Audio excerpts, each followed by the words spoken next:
It works. Good. Good evening. Hi.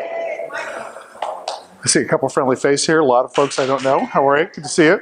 My name is Michael Hoskinson. I'm a resident of Huntington Beach. I'm currently sitting on the Huntington Beach Planning Commission. I'm the incoming chairman next year, which means lots of fun downtown. They're a little reticent to have me on there. I came through helping a good guy named Eric Peterson get on the planning or on the council 2 years ago. He has taken the city and turned it upside down like a snow globe and put me on the planning commission. And we've had a lot of fun in the last couple of years, and we were just successful in running a great candidate, Lynn Semeta. Got her on the city council the other day. We're very successful with that. Missed one guy who entered late, but we did good. So we're on track to hopefully take our city over. You know, we're still fighting some bad folks there, but we're doing good. We're not unhappy with the outcome, and certainly we're not unhappy nationally as well. So the good news is Donald Trump won. There's bad news. Why am I even talking to you? Political correctness is over, right? He's going to kill it. We can go home. We're done. We're all done.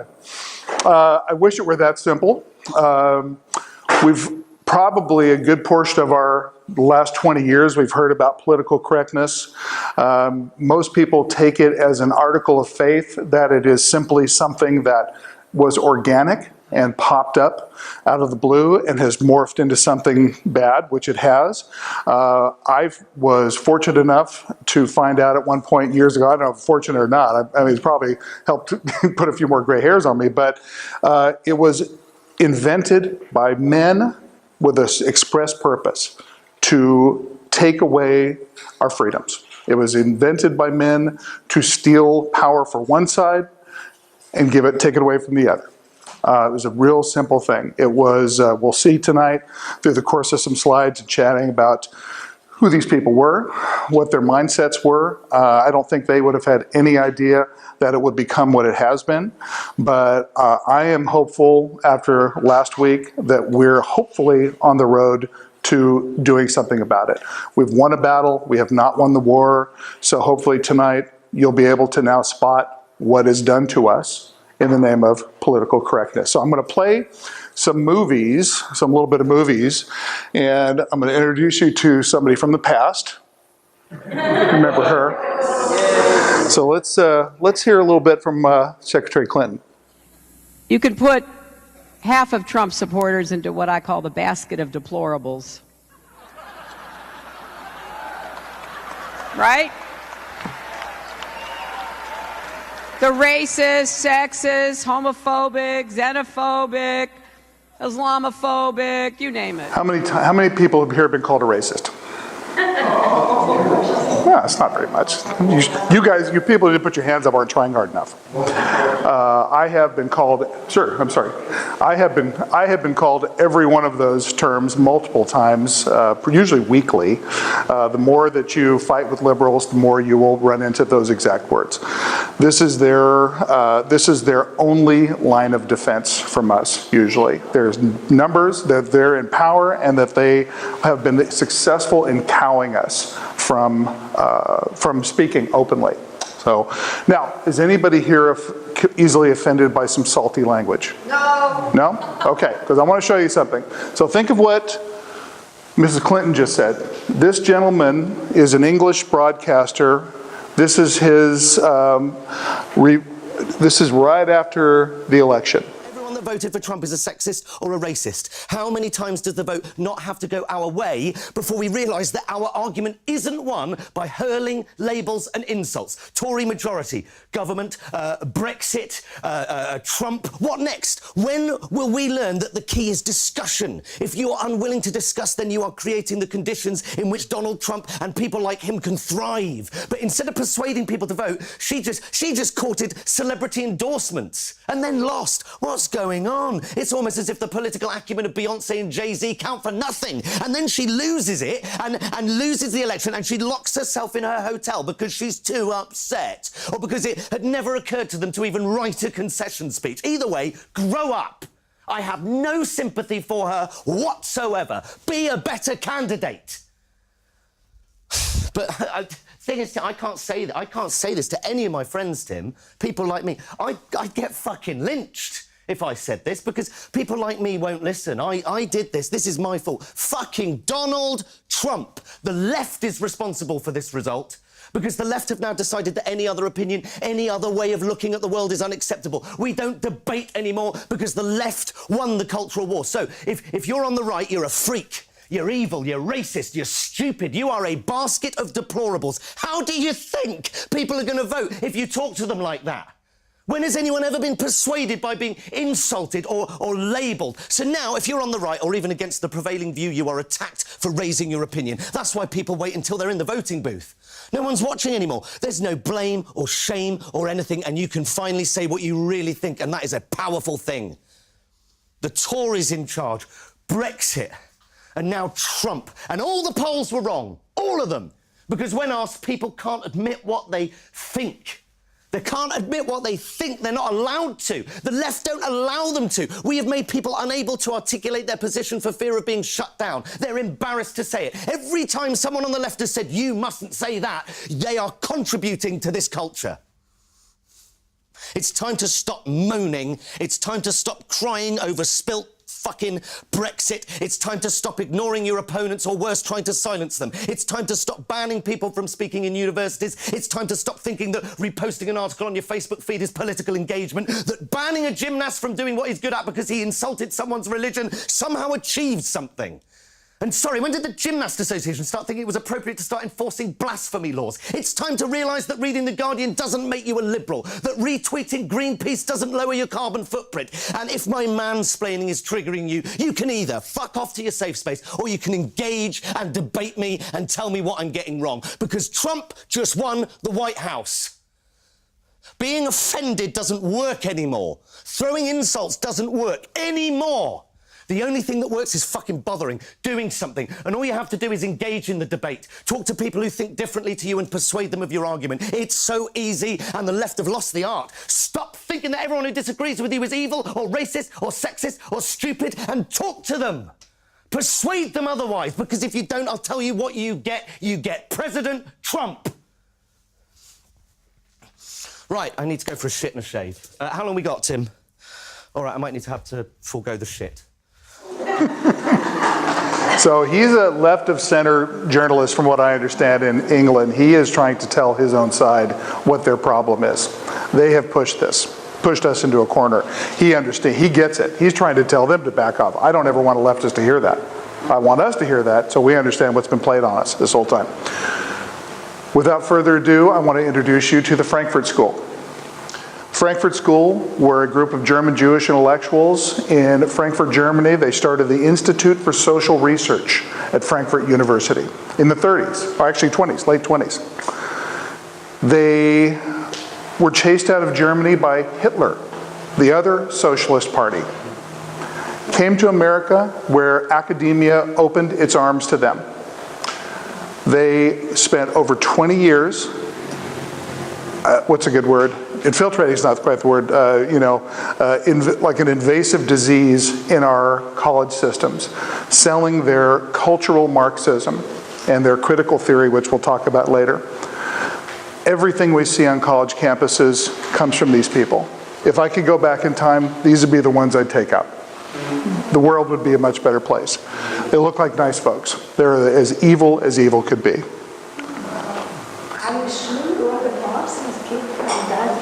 Yes. Oh, yeah. Yeah, I'll show you. So that's more movie. We're going to pass on that. Too many movies. So this is an Italian Marxist named Antonio Gramsci. He was predating the Frankfurt School. He was at one time Mussolini's favorite journalist until he ran afoul of him. Then Mussolini threw him in prison. But he was the one that laid out a plan for destroying Western faith and culture. His plans included ways to undermine and discourage Westerners through the intentional collapse of the existing social structure from within. Gramsci advocated not only Marxist class warfare, which was economically focused, Marx was an economic guy, but also social and cultural warfare at the same time. His theories and the slow march through the culture or institutions. which he envisioned to destroy the West, are enshrined in current American social policy. His theories surrounding hegemony and a counter-hegemony were designed to destroy Western social structure and overthrow the West from within. One of the big things here is slow march through the culture or institutions. He advocated cleaning yourself up, becoming part of the system to destroy it from within. So he was the one that gave these guys the idea, get yourself in every place you can affect change with people. Colleges. Get to the kids, and when you see how much kids voted for Hillary Clinton, a staggering relic, you'll see how horribly indoctrinated our kids are, and that's something we'll have to deal with in the future. He was not a Frankfurt schooler, but they took a lot of his work and went forward with it. Frankfurt School, cultural Marxism. What is it? They combine the work of Gramsci, Karl Marx, and Freud. Sir? I'm taking a political science class Yes. in college. Before the election, my teacher said there was no way Trump was going to win. After the election, I went to class on Monday, and he didn't bring up the election. Well, you're going to break it up, right? Yeah. That's funny. So they combined the work of these three. They threw Freud in because his work was destructive to human beings. It's a bad guy. I mean, there's all this garbage about sex. You know, they knew these guys were the intentional destructors of the mentality of human beings. They wanted to create chaos. They created cultural Marxism, which morphed into what we now know as political correctness. Ma'am. Can you back up a little bit? What was their motivation? What was their intention? They were Marxists, all Marxists. They hate the West. They hate our freedom. They hate capitalism. You know, what do they like? They want control. These guys were, I think, the term nihilists. They really believed in nothing in what way. They were followers of an old philosopher called Hegel. Hegel believed that there is no reality. It'd be kind of hard to live your daily life moving forward if you didn't believe really that this is all real. So these people were massively mentally diseased. But luck of the draw. Like luck of the draw. I don't know. They could have come from Japan. I don't know. But they came. It just happened to be that Hitler, was there at the time. And I'm sorry. At the time, there was nowhere. Right. Yeah. It was in the 30s. They came in the 30s. Yeah. They came 30s. 30s. Yes. Yeah. They were worried because when Hitler came to power, they were Jews, so they knew they were going to be on the chopping block. So they fled Germany and came to America. That's where they infiltrated our colleges. So political correctness. Another one of their. Yes, I'm sorry. I think their motivation was that they hated Christianity. Mm-hmm. They're all atheists. Yes. And I always feel that they want to solve the problems of the world without God. Hmm? Well, they wanted their own vision of the world imprinted on it. I think that was their thing. Critical theory was their other thing they applied essentially, and we're going to look at that forward here. Critical theory was a notion promulgated by the cultural Marxist of the Frankfurt School that simply states there is nothing, no custom, institution, or moral precept that is beyond criticizing and destroying. It is a license to vandalize, and the fact that it was so swiftly embraced by American Academy after World War II remains a national disgrace. This is the writer Michael Walsh, who's written a phenomenal book called The Devil's Palace. And I've got it on the slide there a little bit. I've met him a few times. He's a phenomenal writer.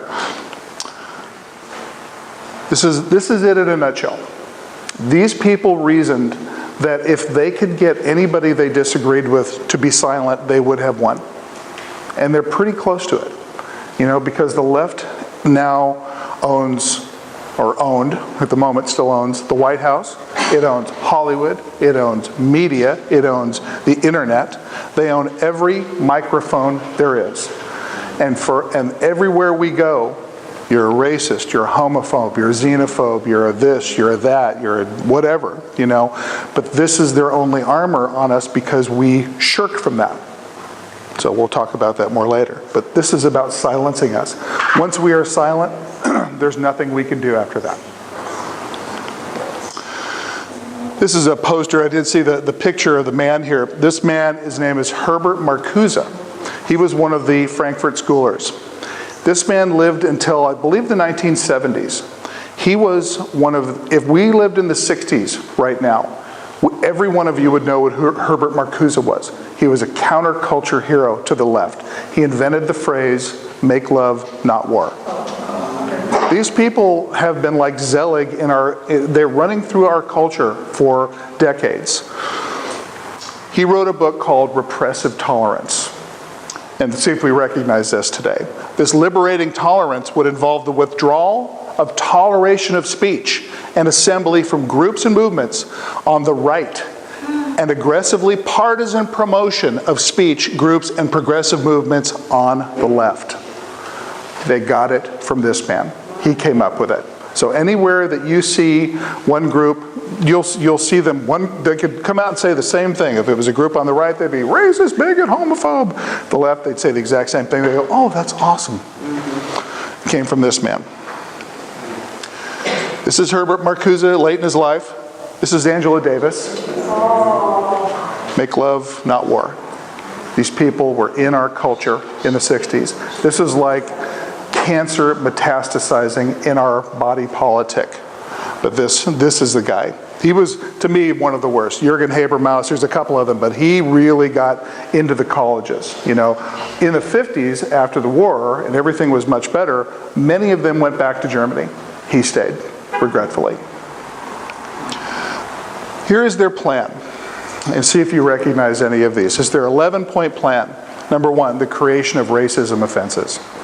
Anybody notice that? Black Lives Matter, perhaps? The continual change to create confusion. As soon as you think you have a handle on something, they've already moved on to something else. And you're left behind. We're always 20 steps behind whatever their next offense is that they are creating. The teaching of sex and homosexuality to children. Herbert Marcuse was famous for putting out a theory called pansexualism. Just have sex wherever, no guilt, no nothing. And we know how harmful that is to human beings. They knew that, and this is why they sold that to the public. The undermining of schools and teachers' authority. Huge immigration to destroy identity. And we see this. We've known this for years now, that the left wants unchecked immigration for their voting. You know, that's all they care about, those people. They want to vote. Sir. My response would be, if you want open borders, make your house an open house.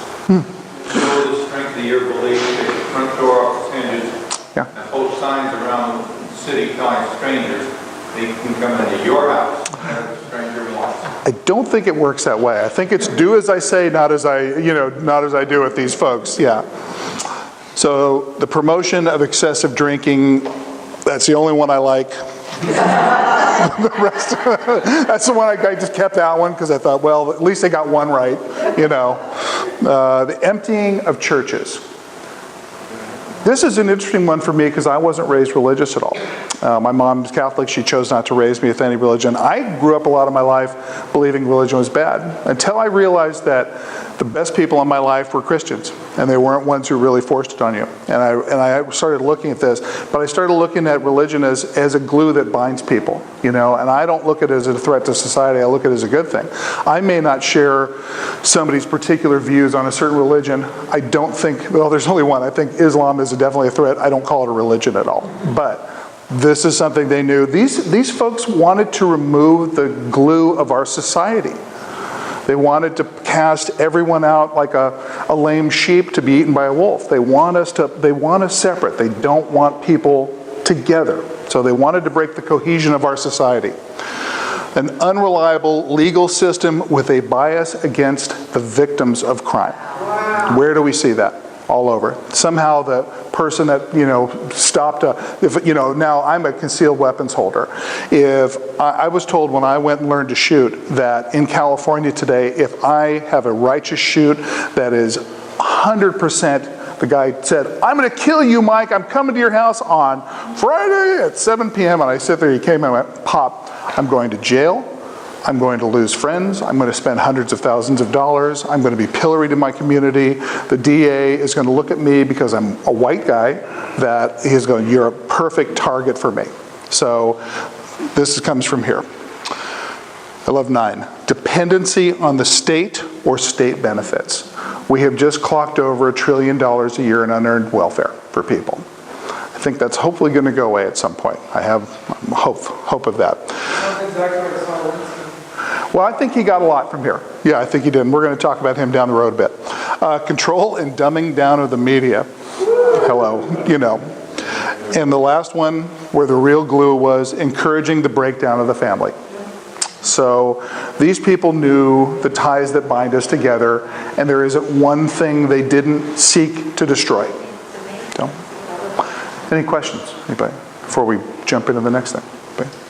Yes, ma'am. And on number 7, the emptying of the churches? Yes. There's a plan in place to get some of the less, the churches that aren't as strongly religious or, don't really adhere to the Bible.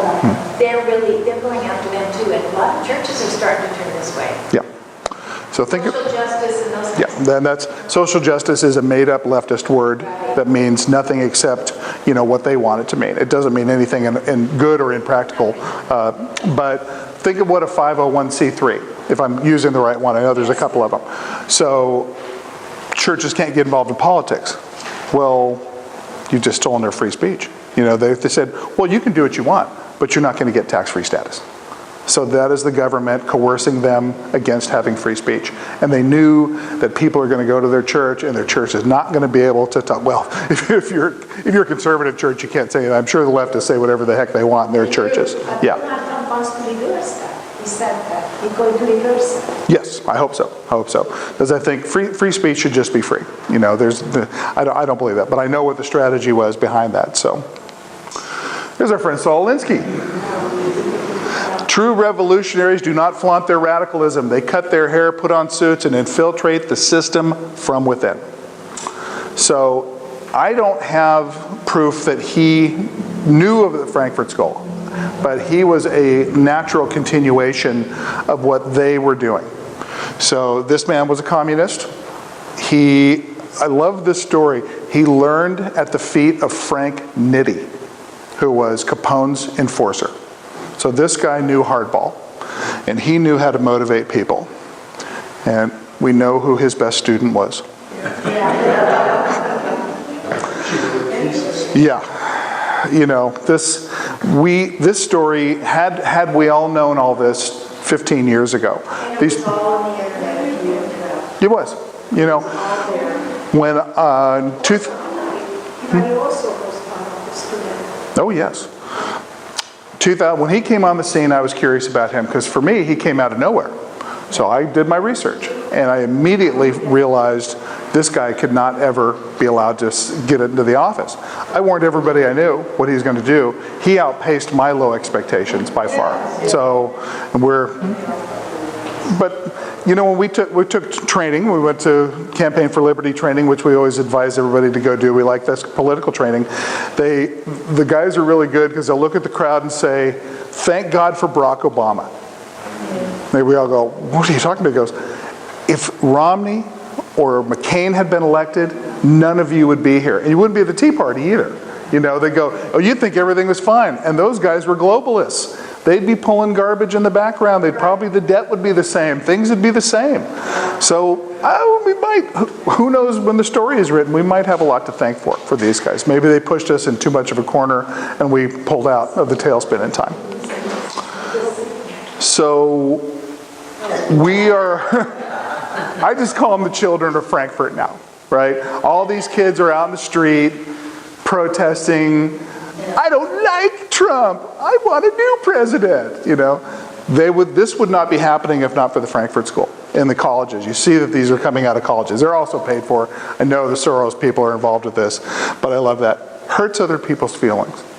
It's like, we cannot run a society based on nebulous principles of what might happen. There's a thing that I love that I read about in all this research. It's called the precautionary principle. Has anybody ever heard of that before? The precautionary principle states that if anything bad might happen, you must do something to negate that bad outcome. I'm telling you, I'm in a little tiny piece of government right now. These people think this way. They think, oh wow, look, that might happen over there, we better do something. You know, every time I fight these guys on this, it's that we cannot run our society based on that. Yeah. Hollywood promotes that principle with movies like The Matrix, In what way? in that it's they presuppose you're going to commit a crime, so you're pre-arrested. Yeah, sure. And there's other movies that Yeah. have promoted that. Sure. I think it was a different movie. It wasn't, Yeah. it was The Matrix. I think it was Yeah. Yeah. But I know what you're talking about. Yeah, sure. Minority Report. Yeah, yeah, there you go. Same actors. Yeah, so, but we're stuck with these folks. I don't know what to do about them right now.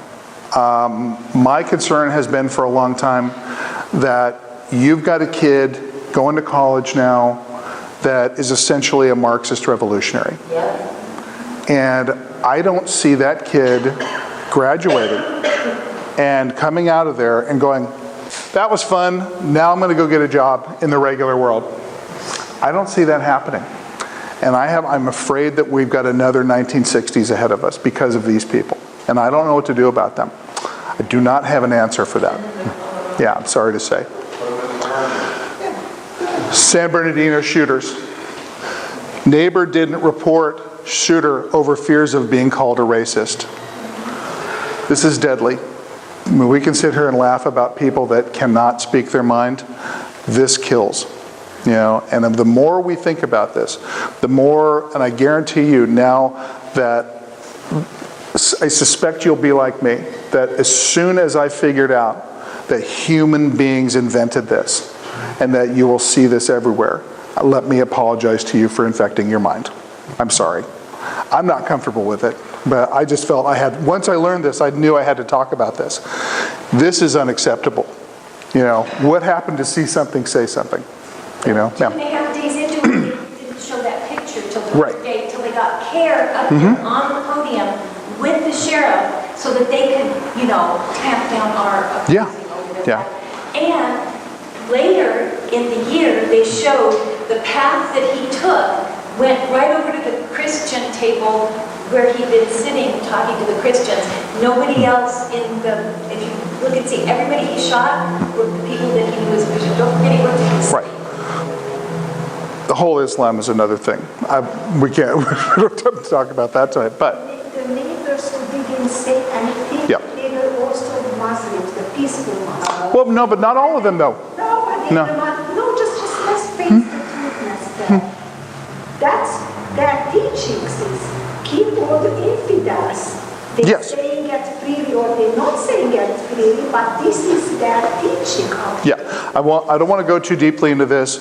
After 9/11, I know, but I'm going to share a little bit of this, the things I've learned. After 9/11, I read the Quran because I just like being informed. I don't like hearing things being put in my mind from other people. There's a number of things that struck me, and they're kind of similar to what we're talking about tonight. There's a thing called taqiyya. Taqiyya is a doctrine in Islam that a believer can lie to an unbeliever about the true intent of Islam. So my point to people is, and I've looked at Muslims and said this, I said, you know this is real, how can I ever trust anything you ever say? Because I'm looking at you telling you I'm an infidel.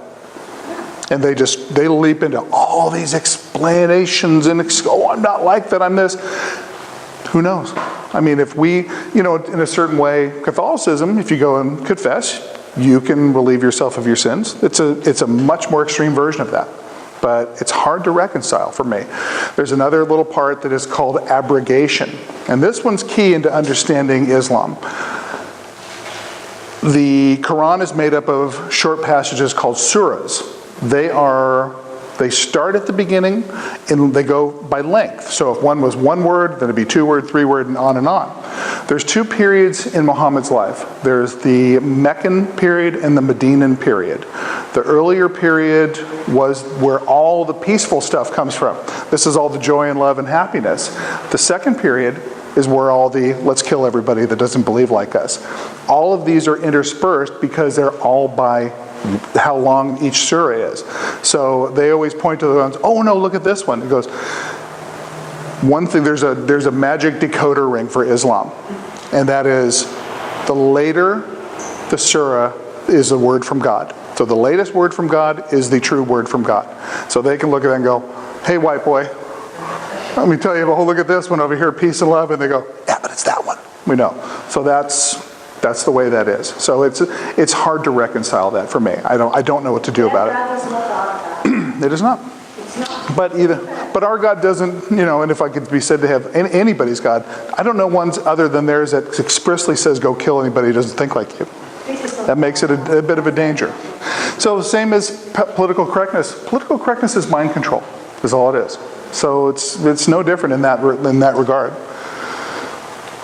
My old slide was why Trump might win. And this hasn't changed. I love this. I don't have time for it. That's why I like that guy. He's like, this doesn't make me money. I got stuff to do. Moving on. This is why this man is going to be very interesting to watch. I have no idea what he's going to do. But I have a lot of hope. I have more hope than I had 8 days ago. So this is something that I think about. Free speech and political correctness cannot exist in the same reality. This is what's called cognitive dissonance. Trying to hold two thoughts in your head, two competing thoughts at the same time, creates little frying sounds, a little smell of wires burning. It cannot exist in the same place. They are opposite as black and white, up and down. Choose one because you cannot have both. I hope you choose wisely. This is how they see us. And we've heard this all week now. These people are going fairly quickly through the stages of grief. It is fun to watch. Is anybody, speaking of German words, Schadenfreude, right? Taking delight in the misery of others. I'm having a little Schadenfreude this week. It's not bad. Because their whole carefully constructed false narrative is falling apart in front of their eyes. But this is still how they see us. This isn't going away. Now, I want to offer you another version of how I would like them to see us. It's a little brutal. Does anybody watch that show, The Walking Dead? We watch? This is the bad guy from The Walking Dead. This is the guy that walks around with a barbed wire coated bat. I want to walk into a group of leftists and I want them to see me like that. I do not want to mess around with these people. These people are about power and control, and that's all they're about. From the top, the people that the Clintons feed them that crap, to the people at the bottom that buy it and try to play it on us by calling us racist and all the crap they throw at us. I want to be this guy to them. I want to walk into a room and them just shut up. I don't want to hear a word from them because they make me nervous. They've done so much damage. We know because of what Obama's done for 8 years, we're headed for rocky shoals. We're in trouble. Financially, culturally, spiritually, and we don't have time. We need to be this guy with them, not these people. This is a book I'd love for you to read. This is The Devil's Pleasure Palace. The writer is Michael Walsh. He was the New York Times music critic, which I find fascinating. He's an uber conservative. He's a unique guy. He lived in Germany for years. He's an American guy. I've had the pleasure of meeting him a few times, but he understands the Frankfurt School and cultural Marxism and critical theory better than anybody. It's a great story. A new book. See, this is catching on now about these people because the word's getting out. Grand Hotel Abyss is a kind of a positive story about the lives of these people. I haven't read it yet, but I want to read it just to have a little more understanding. I think we'll probably come to an understanding that they were crazy. They were like imagine like your college professor, who just spouts off about all this crap and you're wrong. You're always wrong. They've gotten away with this crap forever, but I think we'll find a little bit of those folks. We play a little movie here.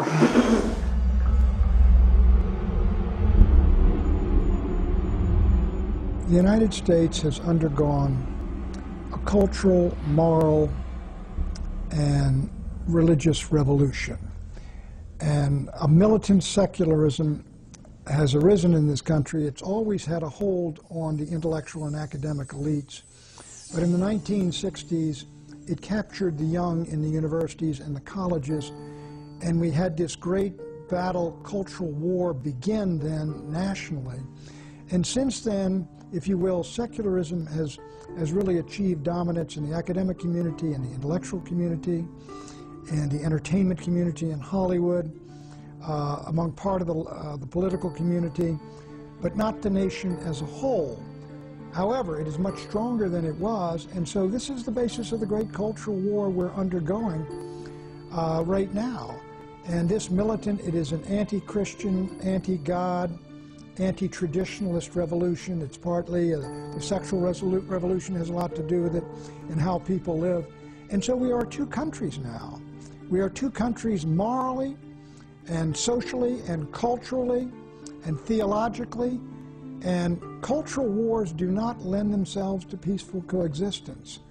One side prevails or the other prevails, and the truth is that while the conservatives, in my judgment, we won the Cold War with political and economic communism, we've lost the cultural war with cultural Marxism, which I think has prevailed pretty much in the United States, or is now the dominant culture, whereas those of us who are traditionalists, we are, if you will, the counterculture. What exactly is cultural Marxism, the dominant culture of today? How did the founders of communism figure out a way to take over our country, not with guns and weapons, but with values and ideas? Let's take a closer look at this and see exactly how it happened. There was a man named Karl Marx. Marx got an idea. His idea was that the workers of the world should unite and rise up to counter an evil foe, that foe being capitalism. Capitalism, the idea that people and private companies should be able to own the means of production and be free to earn and have as much as they wished, was anathema to Marx. Marx felt the state should own the means of production, as well as products produced, and then the state should distribute a fair share of all such products to each and every worker. Thus, in his book, The Communist Manifesto, Karl Marx thundered, "Workers of the world, unite!"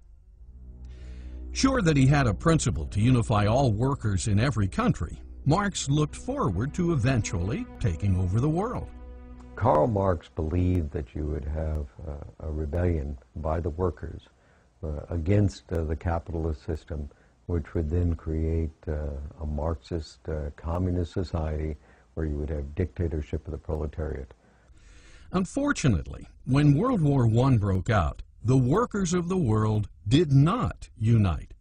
In fact, the workers united with their respective countries and fought each other.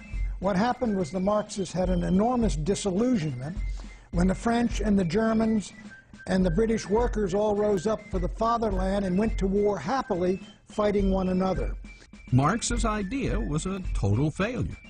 Workers were more loyal to their respective countries, churches, and cultural values than they were to their counterparts in other countries. They did not want to give up their houses, their cars, their stoves, their products. They did not want to have a classless society. They did not vote, and they didn't even have an overthrow. Some years after Marx failed, several of his disciples got a new idea on how to take over the world. One of his disciples, Antonio Gramsci, while where else but in prison, wrote up a series of plans, now known as the prison notebooks. In this plan, Gramsci announced, "The workers of the world will unite only after the Long March is over." The Long March? In other words, they had to get into the culture and change the way of people's thinking. And if people were thinking about patriotism and nation and God and country, that was a mechanism which was too resistant to Marxism. It could never take hold. So you had to erode and destroy that in the individuals. That began what's called the Long March through the institutions, through the seminaries, through the churches, through the media, through Hollywood, and all the rest of it, to create an anti-Christian culture which would destroy the Christian beliefs and convictions in the vast majority of the people, so they would embrace the ideas of Marxism, and they would embrace the ideas that they had rejected, and they would be open to a takeover, basically, by Marxists. Now, not political Marxists, but cultural Marxists. Rather than workers uniting and marching into battle, thus seizing power through force, they would make a long march through the institutions. Institutions like the arts, cinema, theater, literature, schools, college, seminaries, newspapers, magazines, and what is now known as radio, TV, and the mass media. Once this march is over, all the barriers to the acceptance of Marxism will have been quietly and systematically removed. So to get to that point, they said we have to destroy the culture, and what they were talking about was the Christian culture, what we used to call Christendom or Western civilization. If you can break people away from religious affinities, for example, where they would turn to their community, their religious community, for support and help, or they would turn to Scripture for answers to certain perplexing questions. If they have an affinity to their religion, they might say, well, we're not going to go along with government because it's contrary to my religion. So cultural Marxism would attack religion of all kinds. Doesn't make any difference, because there was another place where people could go other than to the government for support and for answers. We, the people, will have thus been indoctrinated or brainwashed into seeing the wisdom of Marxism and the folly of capitalism. Thus, the door to socialism and communism will be open, and the door to a constitutional republic closed, because the success of cultural Marxism means the demise of the U.S. Constitution. The Constitution is a set of principles. It's based ultimately on a moral code, because you go back to the Declaration of Independence. What was the basis for the Declaration of Independence? The law of nature and of nature's God, right? The ultimate moral code. But if you don't follow those principles, if you try, as the expression goes, shave a point off here and there to make a buck, or to be reelected, or if you're a special interest group to get some kind of a government subsidy, then the consequences are going to be in the long run deleterious to society as a whole. And there's the difficulty. There are too many people that are thinking in the short term and not applying these principles, which are designed to give us a long-term stability to this system.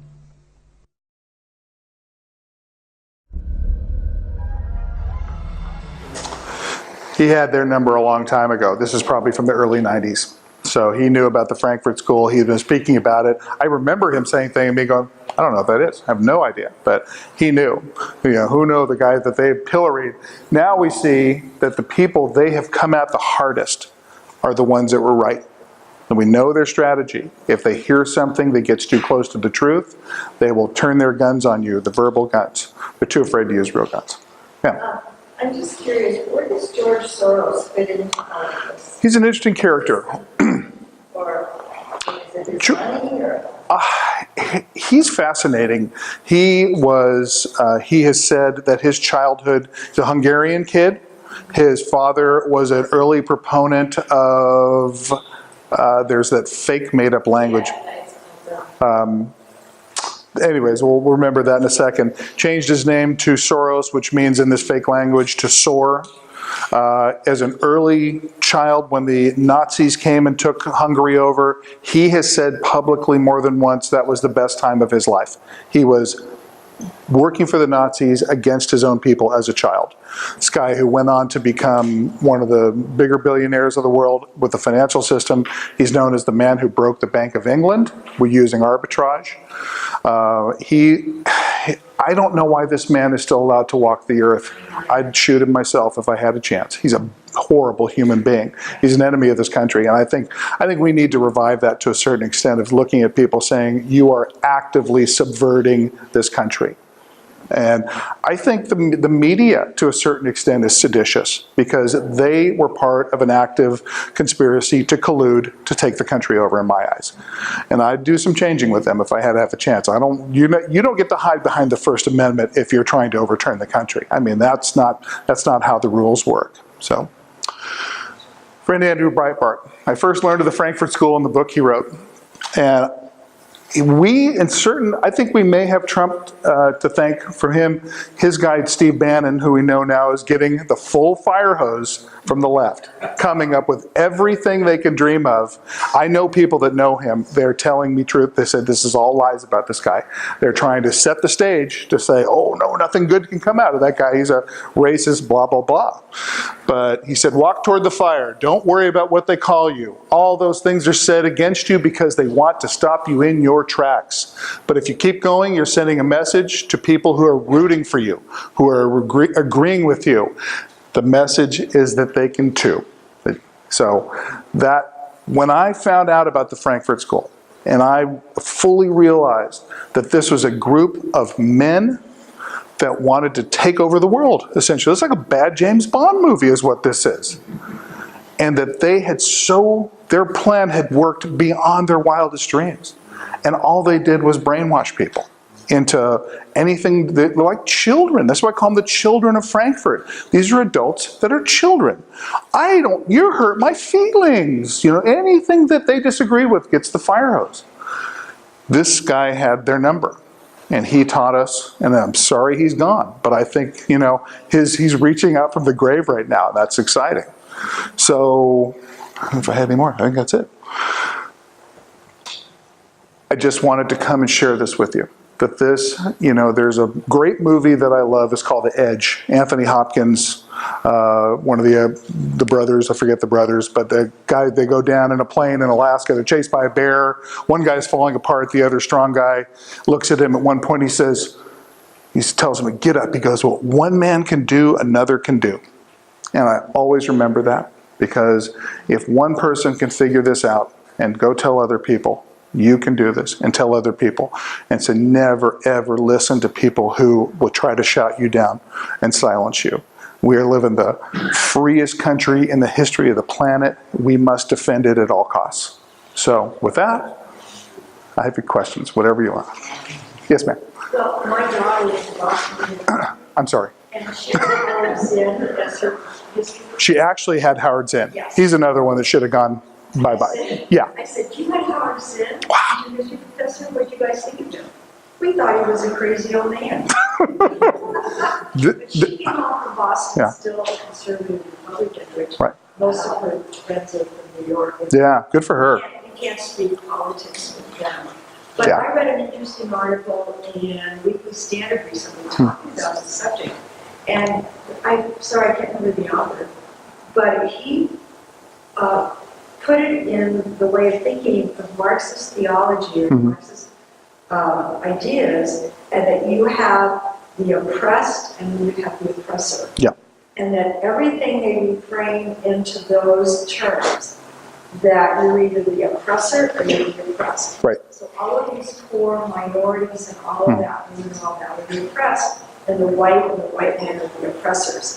That's how they frame their picture of the way the world is. Absolutely. It's a good way to frame it. There's a word that I love, balkanization. The left has balkanized us. They have pit family against family and son against mom, and this is the evil that they do, because it's back to that thought of they attacked our societal glue. They wanted us to break apart. It's that in my mind I can see the poor little sheep wandering from the flock, and the wolves get it. They want us to be weak. When you're weak, you'll be accepting of anything. So yeah, they definitely wanted to balkanize us. Yeah. It seems to me that I've made this statement, I hadn't really put it into the Frankfurt School, but it's probably part of that, is it's like our whole moral code or structure has shifted. It used to be there were certain things that you don't steal, you don't cheat, you don't lie, And now, and I remember my mother's family was very, very poor. My grandmother had 6 daughters she had to raise by herself. I mean, they wouldn't have, sometimes they got to the table hungry, they wouldn't have thought of stealing anything. Yeah. They wouldn't have thought that they would be justified in doing anything wrong. And now it seems like if you're wealthy or rich or comfortable, you're bad, and if you're one of your group, you're good. Of course. And that's our moral structure. Yeah. I have sat at a table with a woman that is a teacher at UCI. She's a black lesbian Marxist. I said, my God, you've got a lot of, victim groups. I'm joking with her, because I just talked direct to her. I mean, never going to change her mind, But she told me that, she goes, look, you people, whoever that was, you've only gotten here, and it's back to Elizabeth Warren, who got caught on tape saying, you didn't build that. You got there on the roads we built. I'm like, who's we? Like, who's we, sucker? You know, so this is this thought that somehow they are the builders. When truthfully, I have a little theory I use, and it works mostly all the time. I call it simply my 180-degree rule. Whatever they say, 180 degrees is the truth. So if they say they're the builders, they're the destructors, you know, and that is, to me, it works about 99% of the time. Ma'am. Doesn't it just seem really ironic that it took a billionaire to be able to reach out to the people who were feeling disenfranchised? Pretty amazing that a guy that has a tower in Manhattan lives on the top of a tower is the common man's friend. It's pretty ironic. Yeah. Well, whether you're a grandma like me or a black lesbian professor, who could disagree with anything with the Ten Commandments? But of course, they had to tear all of those down and everything before they could start putting in anything goes. Yeah. And what Ann was talking about, I'm just building on that because the moral structure is gone because there is no standard. There's nothing to build on because our foundation has been quicksand now for quite a while. That's why they get rid of religion. Well, because they've got us to buy into their language, you know. So when you hear the term social justice, you hear the term inclusion, you hear the term diversity, and if you don't put your hand up and stop it right then and there, it becomes grounded. So I saw an article the other day that I put it out on Facebook. I always throw a lot of crap out there for people to think about. And something was talking about, this is not about inclusion, it said, it's about inclusion. And because they were doing the thing they do, is saying, you know, these people are somehow being marginalized. You must have inclusion. I said, to think about that, you must think the opposite, because if we say we have to have inclusion, what we're saying is there are people that are actively being excluded. So you have to think about the opposite, because they're saying, oh yeah, this thing. I go, but what we're saying is this. You know, and then you go, well, that's not true. There's no, you know, people like, there's like, you think because they blame us, they look at us and go, well, you're keeping the Mexican man down and the black woman down, or the lesbian, you know, whatever the group that they've balkanized, we are the ones keeping them down. That's Tea Party, evil Tea Party people. But then you think about it, you go, well, I'm not holding anybody down. I'm the one working and making taxes so you can all throw it away. So, I'm sorry, ma'am. Yes. In 1920s, Woodrow Wilson was the first president who was progressive. Yes. Okay. So that time, this group of people who you're saying, I never heard about them finally, they weren't here yet. That was the slippery slope already. Yeah. Because it was against to have for different states the power. You want to centralize the power. Yes. That's exactly, I came from communist movement. That's exactly what they do. Everything has to be centralized. Yes. That's the base of the power. Of course. So actually this slippery slope started within this group. Yeah, no, I would agree. Enlarged them. Yeah. But that was the beginning. They were active at the same time, but they certainly landed in fertile ground. But, you know, and I've heard 100 different explanations of progressivism, but I think one of the best ones is they want everything centralized. I think you're exactly right. Big government, only big government can save us. We had a thing at Planning Commission last week. The big thing was, well, are we going to designate this piece of land from this one big government or this other big government? And I kind of looked at staff and I went, what's the difference? And they were like, you know, I mean, it's crazy. And some of this stuff's insane, you know. So, yeah. Yeah, no, I would agree. No. But I think progressivism has become a catch-all, you know, now for those folks who are, quite frankly, they're communists, you know. I mean, because we have lost control of the language. So now if you're that professor I was talking to and she goes, well, I'm a professor, I'm progressive, and I go, yeah, but everything you talk about is a communist thing. How dare you? You know, so they keep changing language and that goes back to that one thing, constant change to create confusion. Oh, I'm not a progressive. You know, how many times did Hillary Clinton change? You know, she was, all of a sudden she's a proud progressive. Most people go, okay, yo, I want progress too. You know, sure.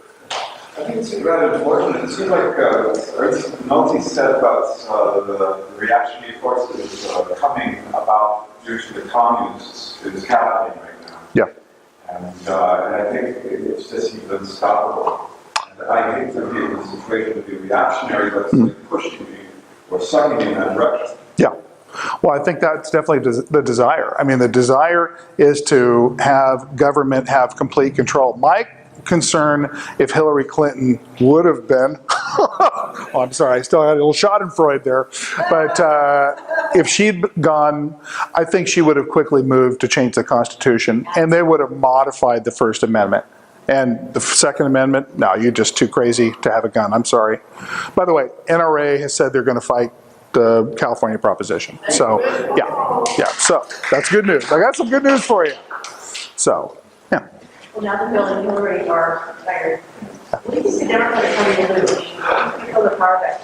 Well, they've said they're going to put Keith Ellison in as the head of the DNC, and I said, please put the creepy Muslim guy, cultural Marxist Muslim, put him in charge of it. Oh, they're tone deaf. I mean, these guys have won for so long, and I never thought this would happen. I never thought we'd win this big. Certainly not with Trump. I mean, I had my doubts about it. My wife knows it a couple days before, I just lying in bed whimpering, you know. But, yeah. Maybe later we'll find this guy was the right vehicle for this. Maybe later we'll go, and he put Ted Cruz on as AG, and he did all this supergroup thing, you know, and maybe we go, of course he was the perfect one. We were all going, no, don't put him on. So yeah, their next move is stages of grief. You know, I read something interesting. No, they're going to go through the stages of grief without ever getting to acceptance. Because these people never, I just thought of this. They never get to acceptance. They just, like the needle stops and it goes back to the start. We're going to have to be vigilant against these people forever. Yes. They don't quit. And that's why I talked about the little children of Frankfurt. These kids who are in college, these poor little kids that have had this crap fed to them that is partially our fault that we allowed it to get this far. That we're going to have to look at them, and I don't know what's going to happen. I know it's going to be violent, though, because when you get people that are you've got this many people in a complete fantasy world about our culture and reality and what can, that you can magically print money forever and all the poor people are going to be fine and everything's good, pop. I don't know what the answer is. I just want to be ready for it. I don't know if I want to be in California when it gets to that level. Sure. Yeah. I know you were saying we have to kind of stay vigilant, but yeah. I don't know how Hispanic how to do that because, you guys probably are used to that, being called racist, bigots, understand. Yeah. And they see me as worse than you guys. Who is they? I'm sorry. I'm a traitor, I'm brainwashed. Because you're not with the program? I'm one of us. Yeah. Strays. Yeah, you got to get your mind right. I've got friends that found me that disown me for my political views, and I still love you. It's different. Well, I've looked at a lot of folks in my life, and I try to talk to them directly. And one thing the trick you do is to repeat their own words back to them, right? And how many times have you had people where they're going, "Oh no, Mike, you don't understand. Barack Obama's going to heal the nation." I had a friend who's a liberal buddy of mine. He's a good guy. I was trying to convince him in 2007. And I said, here's who this guy is. He's a community organizer. He's never worked a day in his life. He believes all these things. He's never done anything. He voted present during his, state senate. All these things. He's just hasn't done anything. I just tried to look at him and go, I didn't want to slam him because he's liberal, but saying he hasn't done anything. And I kept pressing him. He finally did this thing. He balled his fists up and he says, Mike, we've got to end racism. Like that. End racism. And he was his face turned red. And I'd never seen my friend like that before. And I learned a lot about liberalism that day. And I thought, wow, you push them into a corner, you see the real that. And we're seeing that now. We're seeing who these people are. We've seen it every time you push them into a corner. This is where safe spaces come from. They can't handle this because they've been allowed to live in a fantasy world all this time. Yeah. A friend of mine over the weekend on Facebook our Facebook, and she's very liberal. And Yeah. I said, hey, I really enjoyed reading your posts. And she goes, oh, yeah, I'm sure you do. I said, I really do, because I enjoyed reading some opposite things. Yeah. We got to talking a little bit more, and I said, you just need to give him a chance. Mm-hmm. Yeah. That's really what he's going to do. And she goes, oh, you mean like if people gave Barack Obama a chance? I said, I've been out of it. I thought he served 2 terms. Yeah. I thought he was elected twice. Did I miss something here? Yeah. Yeah. My people didn't give him a chance. Yeah. We're going to hear a lot about how the Republican obstructionism really stopped what he needed to do. We're going to hear a lot about that. Just go, pop, hit him. You said, Yeah. over here you don't ever know what to say. Sure. You just need to get into the facts. Yeah. And know when you speak from the facts, you can make a difference. People will not really attack you if you know the facts. Don't just, not platitudes, don't say that, but if you really know the facts. I've only had one person in my entire life, my best friend, who is kind of a centrist guy. He voted for Obama because he bought the whole line. He wanted to cleanse himself of some impurities and, do that whole thing that people seem to want to do. And he is the only one in my entire life of people that came to me and said, I feel bad that I voted for that guy after a couple of years. The only one. So, after all this guy has printed and spent more money than every other president combined. He's doubled our debt. Where's the money? Nobody asks this question. Where is that money? Ma'am. And it's the Democrats that are always on the wrong side. They're the only ones that own slaves in the history. Right. Yeah. Republicans, there was one Republican that owned a slave. Yeah. And so the racism is on the side. It's complete without racism. Well, Once yeah, you right. learn Yeah. those 3 facts, Well. it'll blow your mind, because I felt betrayed when I started realizing that when I was taught in school, even as old as I am, way back then, wasn't true. And I started to research on my own, and it'll set you free. Yeah.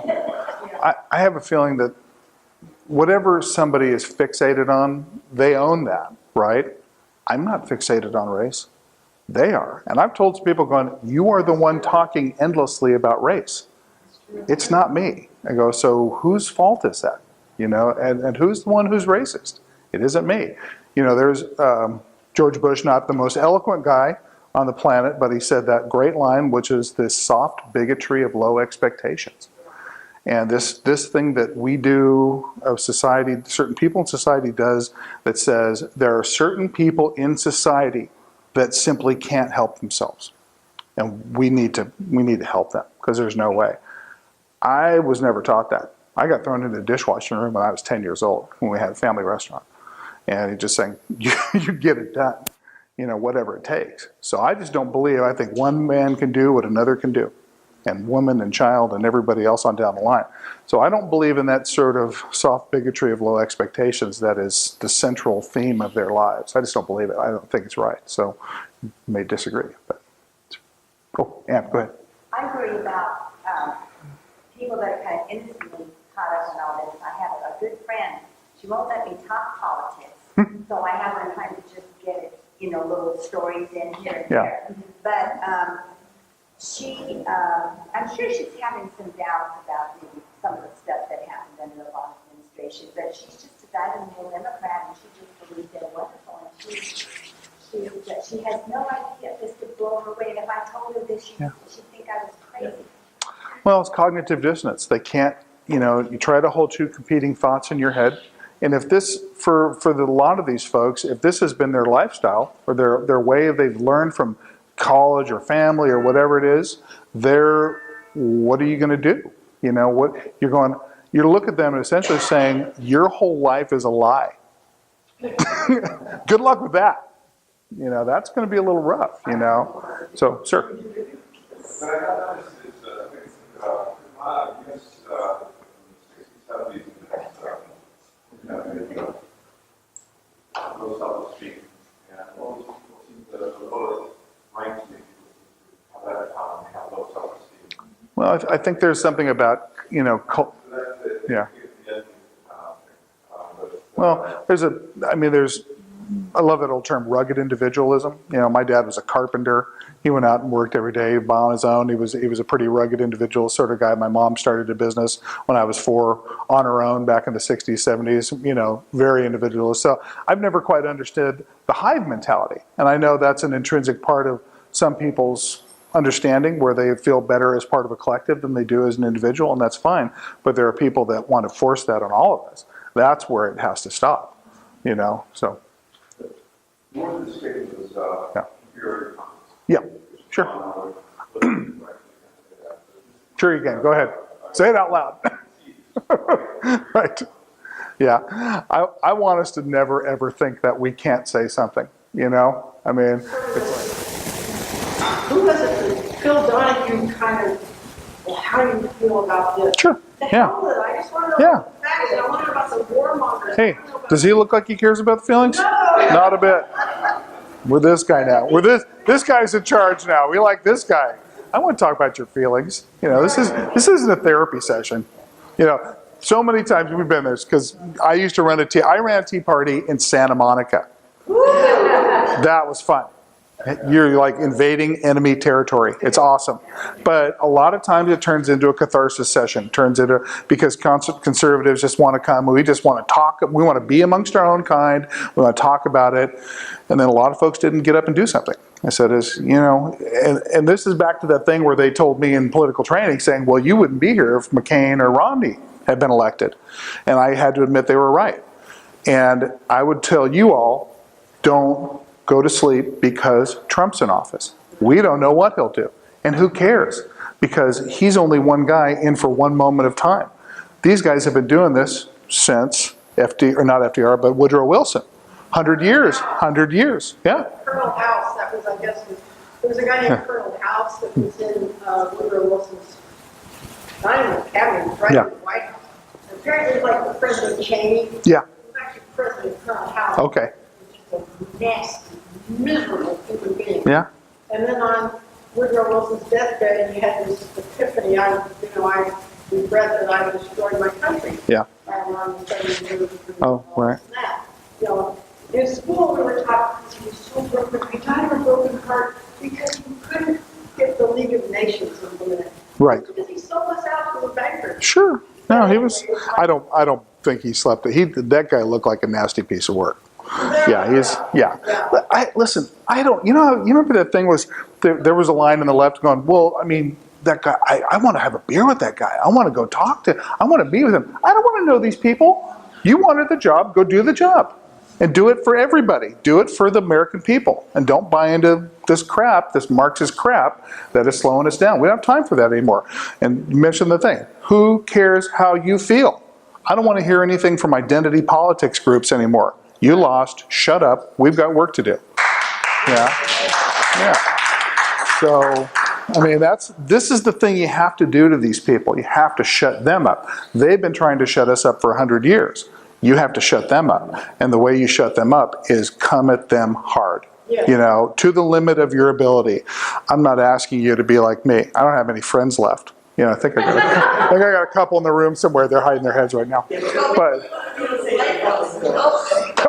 I am going to put my thing in just for a joke. And I called one of these friends of mine that knows Steve Bannon. I said, are you going to go work for me? He goes, oh yeah, my paper's in. I go, well, how do I do it? He put me the super secret email. I felt like I was in the club. It was cool. You know? You would be awesome. Yeah, I want to be Chief Minister of Discipline. This guy. That's right. Liberal reprogramming. Discipline. Yeah. Profile of Steve Bannon. What do you think he can do? Well, if the stories are true, he was the one that engineered the thing, why he won. So he's the behind-the-scenes guy. They're comparing him to Karl Rove now as the strategist in the background. I am told he is brilliant. This guy he was in the Navy. He's out of a couple big, Steve Bannon. He was the guy that took over Breitbart after Breitbart died. There's a lot of negative press on this guy. We like Ben Shapiro. People like Ben Shapiro. They had a big fight with him. He hates Bannon. So they've had a public spat. I listened to a guy on the radio or podcast, Clavin, Andrew Klavan, who I think is phenomenal. He works with Shapiro. He doesn't buy it. He goes, I know Bannon. I think he's a good guy and he's brilliant. And he's a guy. And again, it goes back to the saying, I don't want to know you. Get in there and make the country work. You know, I mean, and this is the thing I said about Trump the whole time. This guy, I mean, every one of these guys has a titanic ego to take that job, right? I go, well, what is Trump? He's a builder. What's the greatest rebuilding project in human history? America 2016, right? I mean, for a guy like him, this is a pretty juicy carrot dangling there. So I have faith that his ego will make this work better. So, no, and I think we have to respect that he pulled this. One thing for me, Michael, is that from day one he said, I am not a globalist. Yeah. And that is why he was attacked relentlessly. Sure. He had not a New World Order globalist. Yeah. And he had the courage to say so. You don't think it takes a village, I guess.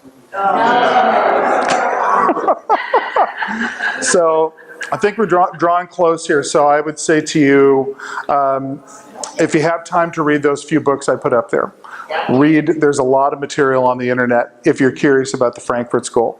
You may, after tonight, know everything you need to know. They were here, they deposited some evil DNA into our country, and they died. But they left it, and it's here, and it's the reason. Just think of it this way: no Frankfurt School, no Barack Obama.